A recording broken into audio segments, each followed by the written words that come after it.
Mety ho tatriny andro eny an-dranomasina ny talata 3 febroary 2024 amin'ny enora maraina hatramin'ny alarobia 4 febroary 2024 amin'ny enora maraina. Foana avokoa ny fampitandremana eny an-dranomasina na izany aza dia entanina hatrany isika mpampiasa ranomasina mba ho mailo. Ho an'ny morontsiraka Atsinana ny tanjona bobaomba hatrany amin'ny tanjona Angotsy hanorana tandrifindrahona indraindray ho avy andrefana na avaratra andrefana andrifotra ka ho 20 hatramin'ny 30 km isan'ora. Hahatratra 70 km isan'ora ny avaratra isam-bava adiny mpanontsana Anonjabe ny ranomasina avy onjy 1 hatramin'ny 1.5 metatra.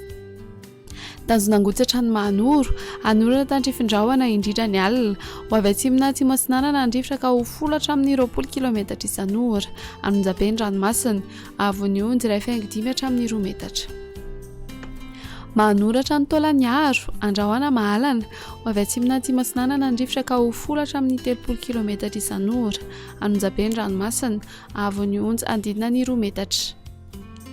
Taolagnaro hatrany amin'ny tanjona Vohimena Andrahoana Vitsy ho avy Atsinanana na atsimo Atsinanana andrifotra ka ho 20 hatramin'ny 30 km isan'ora. Anonjabe ny ranomasina avy onjy 2 metatra.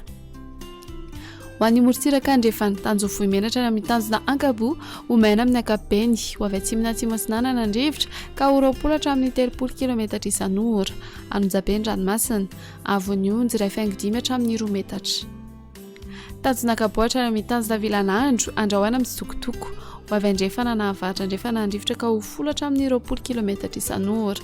Adiny mpanonja ranomasina avy onjy 1 metatra. Tanjona Vilanandro hatrany Analalava Anorambaratra ho avy andrefana andrifotra ka ho 20 hatramin'ny 30 km isan'ora. Adiny mpanonja ranomasina avy onjy 1 metatra. Analalava hatrany amin'ny tanjona Bobaomby hanorana tandrifindrahona ho avy andrefana andrifotra ka ho 20 hatramin'ny 30 km isan'ora. Adiny mpanonja ranomasina avy onjy 1 metatra.